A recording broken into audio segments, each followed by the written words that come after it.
welcome. I'm E.G. Marshall with another strange story about the world of the macabre. A very real world, by the way. Because if you think about it, haven't you said to yourself, I can't believe it, or that's the weirdest thing I've ever heard? Behind such reactions, there are explanations of a sort. Some make sense. Others defy explanations because we huddle together in our small world, which is only a small part of an infinite universe. And nobody knows what unknown influences can change the course of our lives. For Joey O'Hara, it began not with an unknown influence, but with a policeman. Our mystery drama, The Three Elders of Lifeboat Landing, was written especially for the Mystery Theater by Roy Windsor and stars Mason Adams. It is sponsored in part by Allied Van Lines and Buick Motor Division. I'll be back shortly with Act One.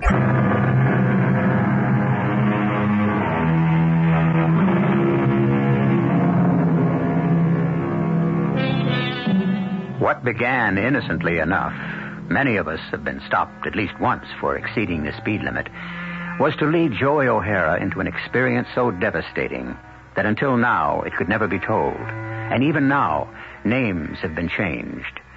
The origin of the experience was at a lunch between Joey's brother, Phil O'Hara, and his client, Ross Randall. I'm glad it's over with and that we won. You saved me from a whopping fine and maybe even a jail sentence. You're a very good lawyer, Phil. Thank you. Tax cases are tricky. Well, I assure you, Phil, my accountant and I were certain those entertainment charges were deductible. Now, I'll tell you what I'd like to do. Would you and Mrs. O'Hara be my guests for dinner sometime soon in Lifeboat Landing? Oh, that's not necessary. No, but will you? Well, we'd be delighted. I mean, maybe you could leave the city mid-afternoon, and depending on the weather, we can play around a golf. Or a few sets of tennis, if you prefer that. Then your wife can join us for dinner at the club. Fine. Tennis, weather permitting. No problem. We have a bubble. You have? Mm-hmm. Hey, I thought they cost a mint. Well, money's no problem in Lifeboat Landing. What the village wants, it gets. And pays for, of course. In proportion to a person's income. Lifeboat Landing is ideal, Phil. I know you'll enjoy seeing it. Well, I look forward to it. Carol and I, we have 2 small children, and we've been thinking about moving out of the city. School's expensive, and we think we'd like to have them grow up in one of the suburbs. Well, Lifeboat Landing is not exactly a suburb, Phil. We're a village of 4,000 in southeastern Long Island. Actually, it's more rural than suburban. Beautiful homes, clean air, no crime. Really? No crime? None. Now, if you and Mrs. O'Hara have any interest in moving out our way, I don't think there'd be any problem. Just bring the money to the real estate agent. Not quite. First, you have to be approved by the 3 elders. Oh? Like being okayed by a private club? Well, kind of yes and no. It's an integrated village, but the 3 elders... Who are? Overseers, if you will. They decide if a family is suitable for us and we for them. Only then is a family allowed to buy property in Lifeboat Landing. Well, isn't that discrimination? We refer to it as selection. I see. And what happens if one of the 4,000 strays from the beaten path? It's not a beaten path, Phil.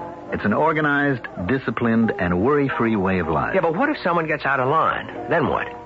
The 3 elders get him back on line, or he leaves.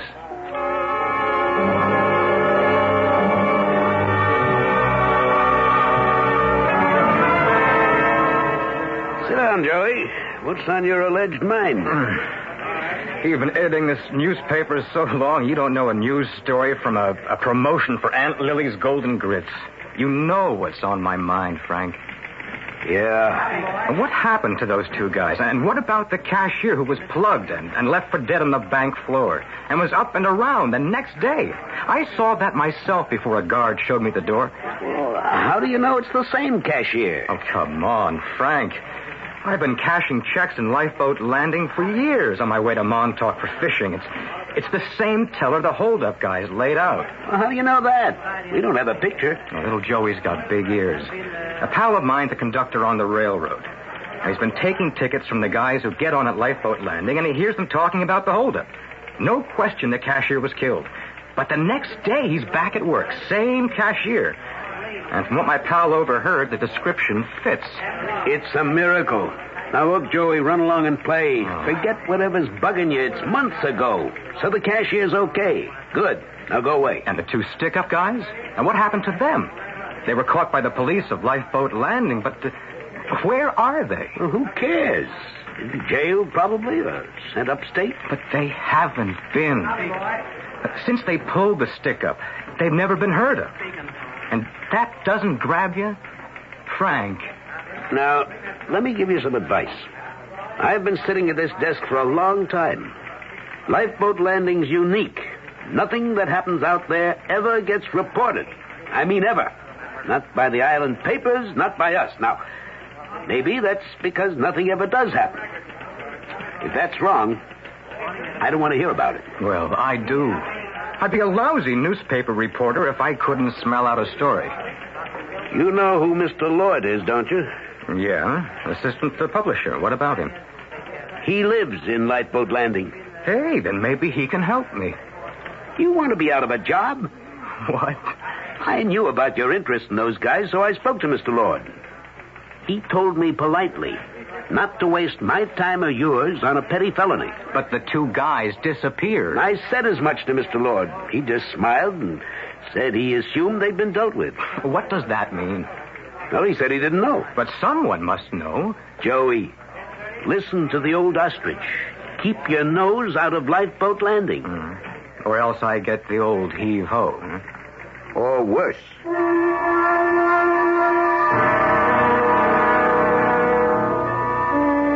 Let me help you, darling. Yeah, thank you. Oh, what a lovely room. Yeah, this is the grill. The main dining room is upstairs. Nice, isn't it? What are those cages out there? The platform tennis court. The pool is just beyond them, and the golf course winds around it along the shoreline. Hey, it's beautiful. Mm-hmm. You saw the tennis bubble as we drove in. Very impressive.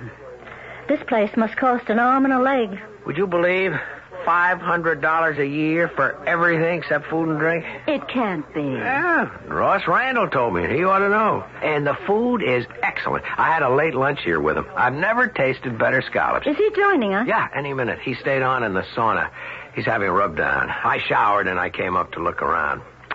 Yeah, you are right, Carol. It is impressive. Are we staying here or are we having dinner at Mr. Randall's house? I don't know why. Well, if we're serious about moving out of the city, I'd like to see the inside of one of these elegant homes. I didn't see anything we could afford. I wandered around a bit, and this village is one estate after another. The houses must cost a fortune, so you can imagine what's inside of them. Yeah, I'm glad we had a chance to see the place. You told Mr. Randall we've been thinking of moving out of the city. Yeah. And he's pushing Lifeboat Landing. He's not pushing it, Carol. You move here by invitation. I don't like the idea of someone passing judgment on whether or not we're good enough for a place like this. Judgments are passed every day by each of us, darling. Don't sound like a lawyer. You know what I mean. Why can't we live where we please? We can, but not in Lifeboat Landing unless the 3 elders say we can. Phil, that's not democratic. I agree. It's autocratic. But can you put down these benefits? How did this place come about? Do you know? Well, we'll ask Randall. He could... wait a minute. Here he comes. So very glad you could join us for dinner, Mrs. O'Hara. Thank you. You have a beautiful club, Mr. Randall.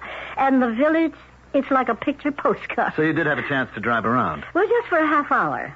But I'm as impressed with the village as Phil is with your club. Are the dues really only $500 a year? Why should they be more? That amount is adequate to meet our costs. There are 1,000 families here, about 4,000 persons. Every family belongs to the club. 500,000 is more than enough to meet our bills. How did all this come about? I was asking Phil. Well, many years ago, this was just another potato farming area. Uh-huh. But about 35 years ago, a few men decided to buy the acreage and found a village of carefully screened families whose frustrations were common to all. Yeah, the interdependent community. You said it was something like that, I think. That's right. Color, race, religion meant nothing. We wanted families that believed in honesty, the work ethic, high cultural standards, and who abhorred waste, ugliness, and crime. Now, if in the judgment of the 3 elders a family qualified for residence here, they could make it possible. By saying, okay, you may buy the house? Oh, much more than that. We would make certain that you could buy the house at a price you could afford. I'd be in debt for life. No. Only a debt to the community. Now, you're a lawyer, Phil. If you bought a house in Lifeboat Landing for a pittance, your debt to the community would be as a lawyer. At any time, you might be called on to prosecute or defend for us at no fee to you. That's what we mean by interdependence. Isn't that kind of communistic? No, Mrs. O'Hara. We are elitist in spirit. We believe in the uncommon man.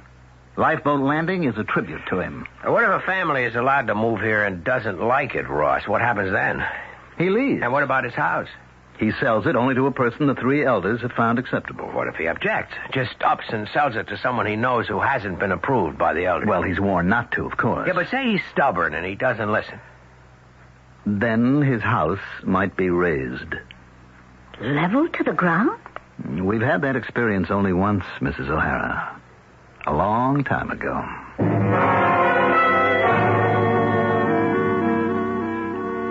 Well, Ross? We could use another lawyer, Fritz. He seemed all right. He helped me wriggle out of that tax evasion suit. He's tractable. I don't know about the wife. Neither do I. Handsome woman, quite intelligent, but her mind's still filled with cliches. It would take time to get her to accept our kind of ordered society. I don't understand minds like that. Here we offer everything, literally everything, but the Mrs. O'Haras of the world treasure more than anything the right to defy, to act independently. Well, she might come to see that in time. The system works. Oh, which reminds me, Ross, Mr. Lord spoke to me about one of his reporters who is interested in those two hoodlums who held up the bank and shot the cashier. No. That's all been disposed of, hasn't it? It was at the time. You did a miraculous job, Fritz, in saving his life. I won't ask you how you got him back on his feet the next day, but I marvel at your skill. Thank you. Who's the reporter who might come snooping around? Joey O'Hara, your Phil O'Hara's brother. Oh, I see. That's too bad. Well, we'll be on the alert for him. Yes. He could be an embarrassment. So, you and I have doubts, yes? Yes. Let's have Larson show the O'Haras some houses, and then we'll meet and hear his opinion. Phil's all right, but I'm not sure about his wife. And the reporter brother, if he becomes persistent, you'll know what to do.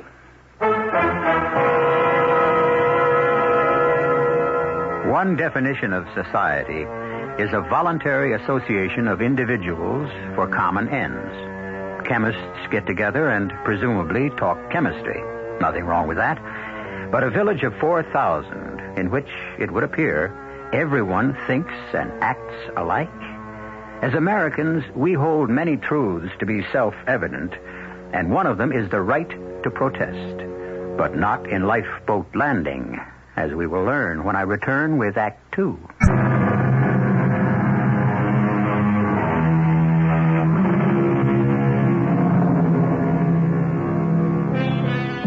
As a nation, we are protesters.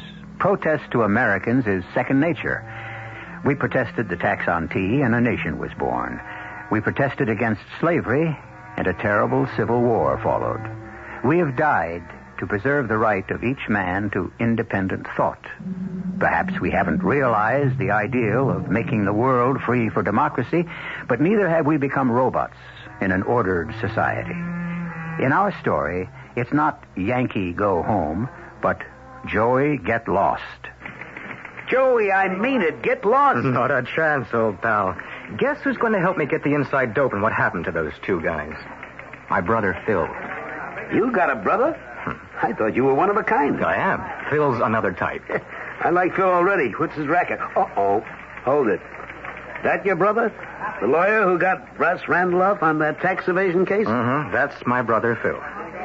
He's bought a house in Lifeboat Landing, and he and the family are moving out there in a couple of weeks. That's my inside track, baby.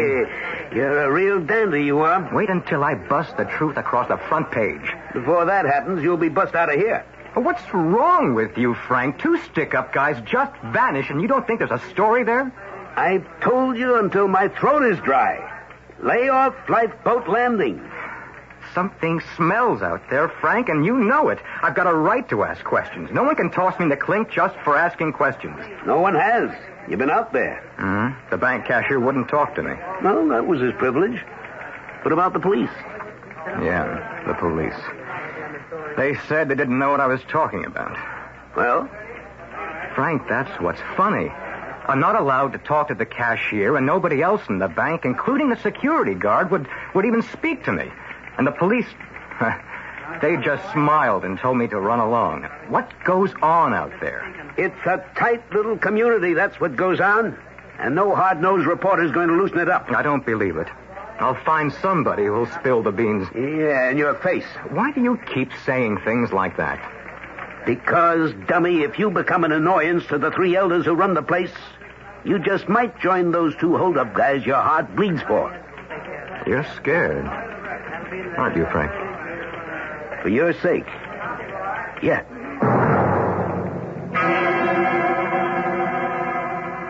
Thank you, officer. That will be all. Yes, sir. Good night, gentlemen.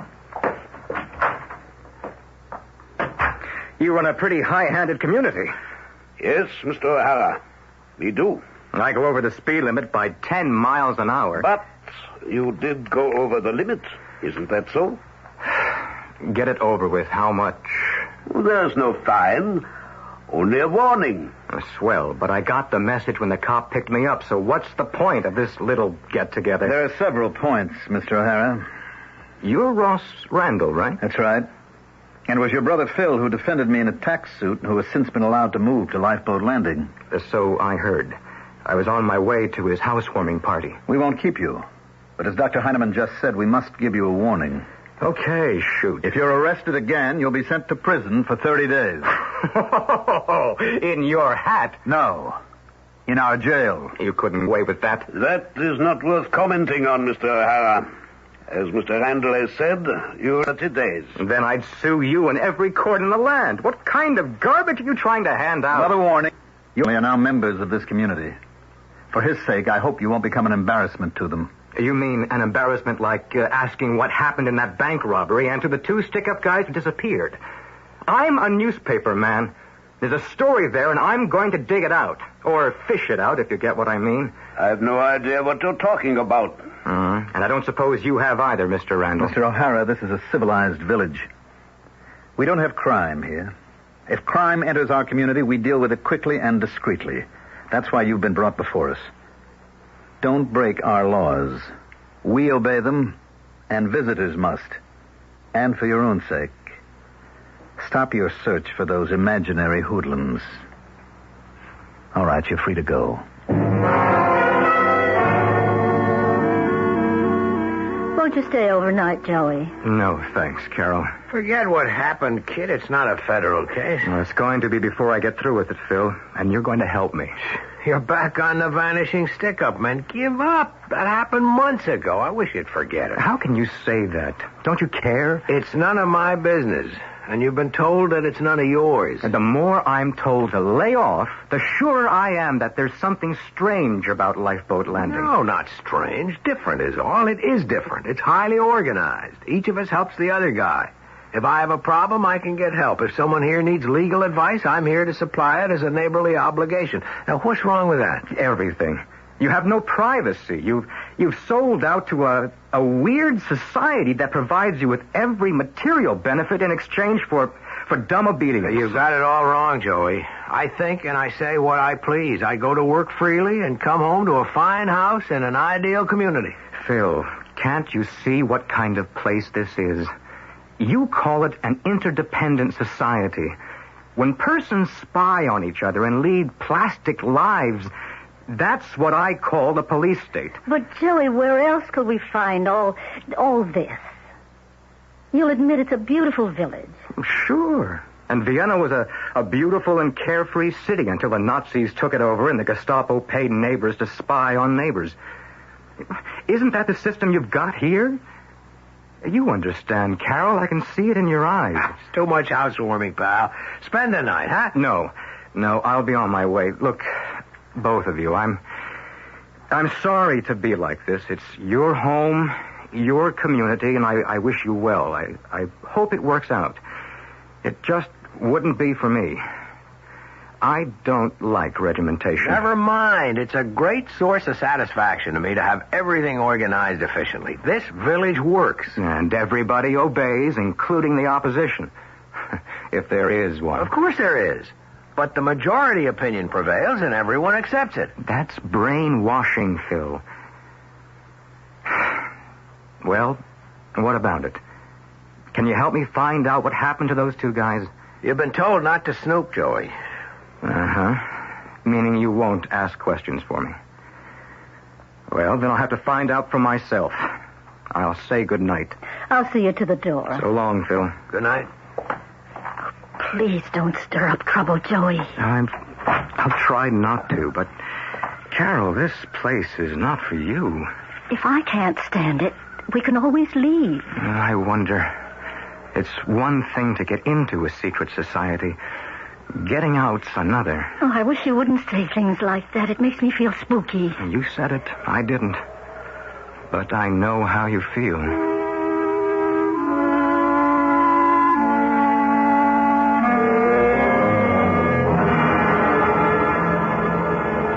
I thought you were entitled to know, Phil. Thanks, Ross. I appreciate it. I said pretty much the same things to my brother last night. He's a flag waver, you know. So I'm told. But, Phil, we just can't have him prying into the affairs of Lifeboat Landing. For our common good, the elders simply won't permit it. I know, and I agree. Now, we have no crime because our justice is swift and severe. That's the only deterrent to crime, Phil. Now, we're not cruel, but we are absolute. We've had thieves, and they've been banished. What makes justice work in Lifeboat Landing is common consent. Once the elders, after consultation with the police and the judge, have made a decision, all 4,000 of us accept it. Right. Now, for some reason, your brother has found a cause célèbre in the bank holdup, and he's determined to find out what happened to the gunman. I've told him he's been warned off. He asked me to help. I told him it's none of my business. Quite right. And I don't propose to explain what happened, but the disappearance of the men will have a salutary effect. Others will think twice before they try a stick-up in Lifeboat Landing. Right. You do like our way of life, Phil. And, Mrs. O'Hara and the children? Oh, very much, certainly. I ask because some of the ladies had tea with your wife the other day and sensed a vague reluctance on her part to participate wholeheartedly in their plans for next season's plays for our community center. Yeah, I heard. The center tries to present plays both classic and modern at a pure entertainment. Now, your wife suggested that we produce at least one protest play. Its subject was racial violence. And the language in it, frankly, is repugnant to anyone who isn't an animal. I know what you mean. Carol's always been a little liberal. Well, the center exists to entertain, not to foment trouble. I'll talk it over with her, Ross. Good. Oh, and Phil. Yeah. Speak to your brother. Our warning to him was not a gesture. He's become an irritant. And if he aggravates the situation, the warning will have to be acted upon. That's how it is. Yeah, I understand.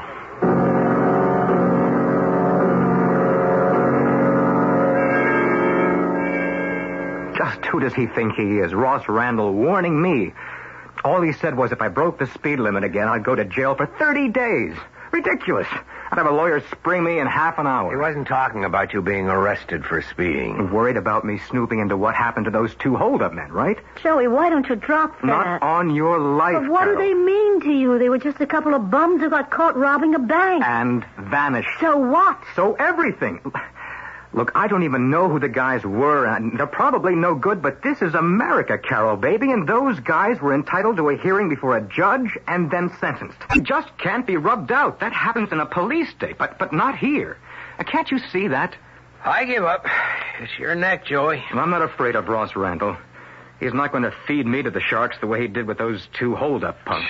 You sure jumped to conclusions. But where did they go? Whatever happened to them, Randall doesn't care to tell me. When the three elders reach a decision, others act on it. There are 4,000 of us here, Joey. Us? You're one of them now, Phil? Yes. My law practice in the city has increased by half since we moved to Lifeboat Landing. We love our house, the schools are good, the village is kept beautifully, the club is marvelous, and our neighbors are congenial. What more could I want? Freedom. Freedom to think and to act as you please. We have all the freedom we need. Oh, come on, both of you. Let's not get nasty. Joey, we're here. We now belong to Lifeboat Landing. You don't like it? That's okay. But please, let's not have any more quarrels. And listen to what Phil's been trying to pound into your head. Mm-hmm. The warning. We'll see you in town, Joey, not out here. Okay. You still don't see why, do you? I'm not that dumb. They've got me marked. I don't know that. But you sense it. Well, that's okay. It's not going to stop me. I'm going to expose Lifeboat Landing for what it is, a fascist commune. At least I'm going to try. Even though I might end up in the briny.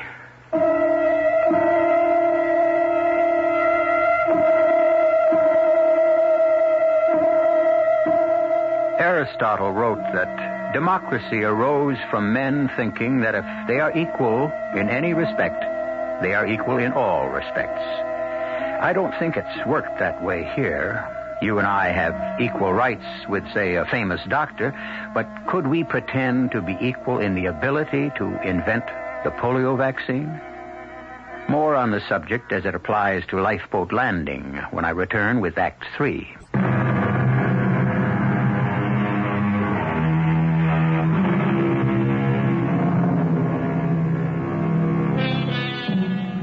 From what I've gathered so far, Lifeboat Landing on the southeastern shore of Long Island is the ideal community. Joey O'Hara disagrees.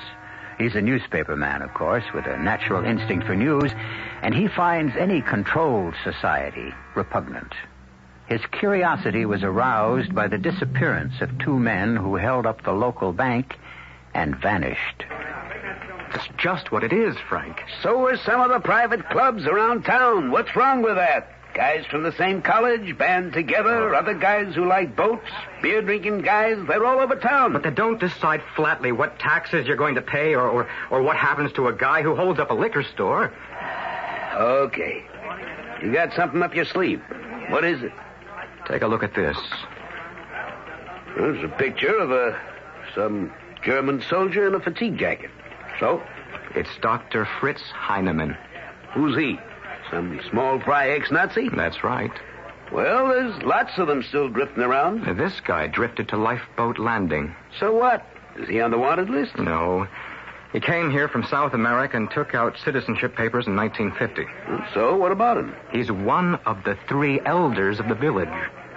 Oh? Heinemann's the kind of guy who'd still be indoctrinated with law and order and obedience and a system of informers. Just what Lifeboat Landing has plenty of. So Heinemann is an ex-Nazi. So what? So he and the other 2 elders, Ross Randall and some guy named Larson, rule absolutely. That's why there's no crime. Somebody drifts into Lifeboat Landing and commits a crime he's never heard of again. You the 2 stick-up men? They got it, Frank. It's easy to cover up 2 murders if 4,000 persons want it covered up. And what I want to do, Frank, is to begin to write a series of articles about the place. No good. You said nobody out there is willing to talk. What you think is one thing. But unless you got facts, we'd be inviting a libel suit. The paper can't print a story without possessing hard facts. You haven't got any. Oh, sure, you know about Heinemann, and you got a bug in your ear about the 2 hoods. But what have you got really? Nothing. I've got more than that. If the 3 elders weren't worried about an investigation, would they warn my brother that I could get hit? Would your brother testify that you'd been threatened? I don't know. I do. From what you've told me about him since he moved out there, your brother wouldn't talk. He's my brother. He's also a guy who'd probably like to stay alive. Now what? They just want to come here and talk. You know, that makes me nervous. I feel the way I used to feel when I hadn't done my homework. What have I done now? The play committee? Oh, no. I saw the light. No protest play for next season. Phil. I know what you're going to say. But doesn't conformity get you down? It's smothering.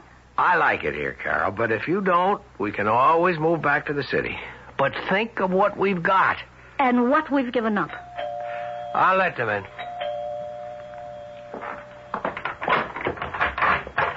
Hello, Ross. Hello, Fritz. Come on in. Thank you. We won't be 5 minutes, Phil. Good evening, Mrs. O'Hara. Hello, Dr. Heinemann. Ross, please sit down. Shall I stay, or Oh, please. do you want me? Please. What we have to say is for both of you. Sit down, Fritz. Phil, we think we've made a mistake. I really made the mistake, but the elders act together. We share credit. and errors. A mistake? Ross and I met with Mr. Larson, the third elder, and we have concluded reluctantly that lifeboat landing is not quite right for your family. I'm sorry to hear that. We like it here very much. Yes, I think you do, Phil. But what about you, Carol? Well, I'm getting used to it. It's taking a while because it's a different experience for me. But I love my house and everything else about the village. Yes, physically it is perfect. And the reason for that is efficient organization. Some persons fit the yoke, others do not. Many personal inclinations have to be repressed for the good of all. Decisions made by the three elders represent the majority opinion, and the minority has to accept it. And some persons might resent that kind of rule as arbitrary. Well, it is, kind of, isn't it? Well, isn't it preferable to constant turmoil? The elders decide what is best for all and put it into effect. To be efficient and productive, a house needs a head. So does a business. So does government. Understand?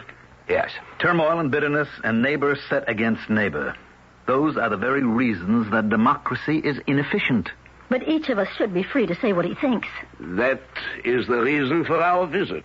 We suggest it will be happier if you leave Lifeboat Landing. We would like to have you stay with us, but not as dissidents. And then, Phil, there's your brother. I told him to stay away. It wasn't easy. I'm fond of him. He's still bent on making trouble. How could he? He can't, but he refuses to believe it. Now, I can give you one piece of news that you may not be aware of. He's been discharged from his job.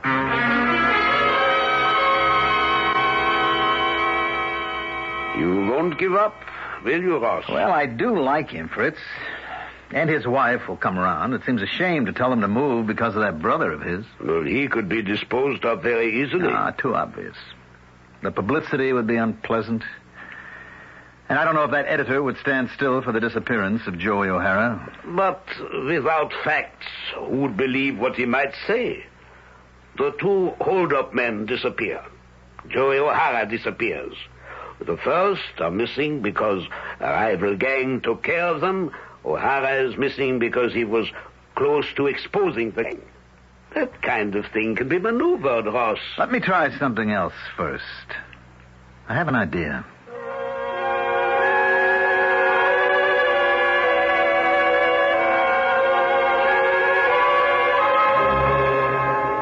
You sure it's okay for you to be seen with me, brother Phil? Come off it. I mean it. You keep on associating with the headhunter, they'll kick you out of Boat Landing. You're going to? No. Oh, that's the best news I've heard in days. No kidding. When did this happen? Last night. After Heineman and Randall suggested we might be happier if we moved out, they told me that you'd been fired. I tried to get you. I was a float. Me and my editor, my pal Frank. I got him home and fell asleep in his living room. Sorry about your job. The editor warned you. Yeah, I know. Not his fault. The word came down from Mr. Lord. He's from Lifeboat Landing, you know. Well, I'm not sorry you're coming back to the city, Phil. That place bugs Carol. Oh, it's not definite. I suppose I'm the reason they want you out. Yeah, it's mostly you, yes. Well, I should be sorry, but I'm not. Heineman is a former Nazi. He settled in Lifeboat Landing and built a model brainwashed village. It works like a perfect clock. Great if you're a clock. You get wound up and just tick away. Heineman, a former Nazi? That's right. Oh, he's an American citizen now, but he's put together a perfect model of a town occupied by the Wehrmacht. Everybody's smiling on the outside, spying on their neighbors, scared stiff on the inside, because if you step out of line, the three elders will get you. That's not quite true, Joey. Before they take an important position, they poll the heads of each of the families. Mm-hmm. And you're going to disagree with what the elders recommend? Not on your life. Another thing about Heineman, he's also some kind of faith healer. Now, what does that mean? I've heard that he can effect some remarkable cures. He's an internist, but he also dabbles on the side in faith healing. The reason I got interested was that bank cashier. He was left for dead. The next day, he's up and around, good as new. I don't believe it. The faith healing, I mean. The guy probably was just nicked. I believe it. I'd believe anything about Heinemann and those other two. Are you all right for money, Joey? Sure. I'm rolling at about $140. If you need any. Thanks. And what now? Now I've got another surprise for you. I'm having cocktails at 6 with Heinemann and Randall at your community club in lovely Lifeboat Landing. Oh, come on. What for? Persistence pays off. They're going to tell me all about the 2 hold-up guys who floated away into space.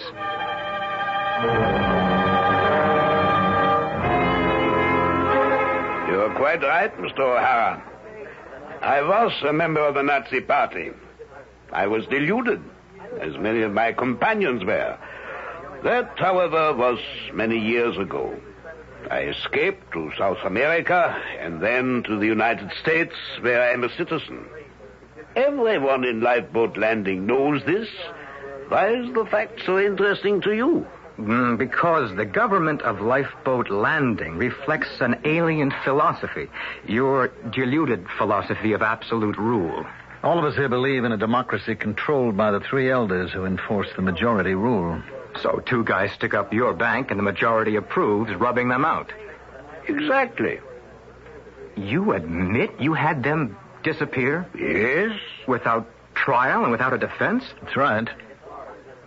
That's murder. It is self-preservation. Fear is our weapon, and all of us believe in it. And you place yourself above our accepted concept of law. We invited you here to demonstrate how justice works in our village. You were warned about speeding. Oh, don't tell me I'm going to be punished for throwing a cigarette in the street. You're not going to be punished at all.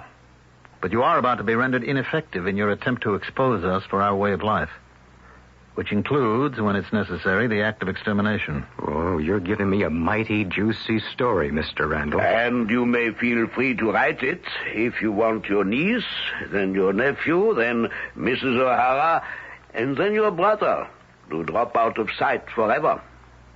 You'd murder them? Drop your investigations, or that's exactly what will happen. Oh, they're getting out of this sick place. No, they are going to remain. We had thought of telling them to leave and then of dealing with you.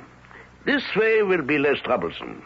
With you alive, no one will believe your story. I'll notify every law enforcement agency in the country. And who would believe you? Your niece is drowned at the beach. Your nephew? Well, why go on? You do that? Oh, yes. That's fiendish. We like our way of life, and no one will be allowed to interfere with it.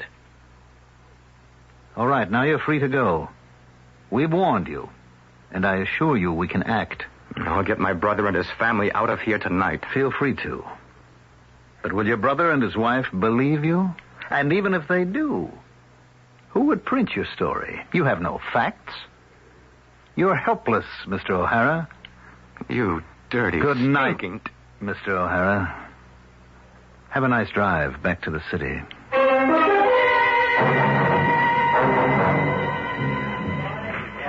Where are you calling from, Joey? What? You say they'd knock off your family one by one? Joey, are you sober?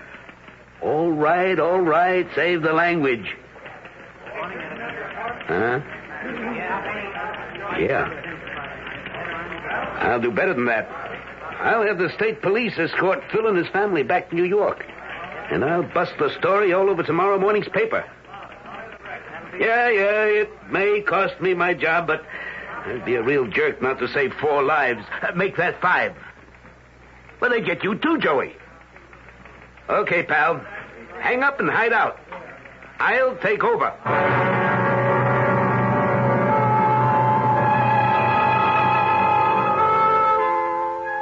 A fantasy? Of course. It really can't happen here. But back in 1935, Sinclair Lewis thought it could. And it was he who anticipated the monstrous war fomented by a madman who wanted to impose a rigid order on Europe and then on the rest of the civilized world. He failed, just as tyranny failed in the strange village of Lifeboat Landing. I will return shortly.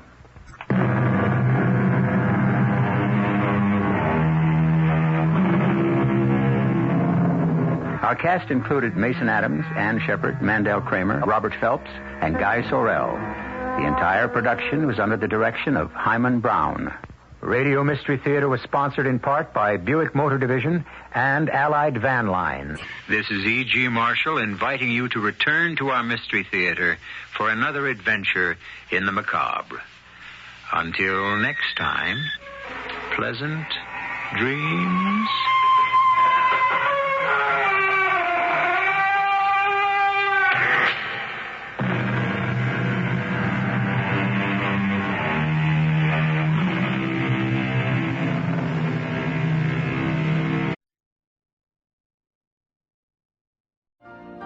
You've been listening to the OTR Gold Network.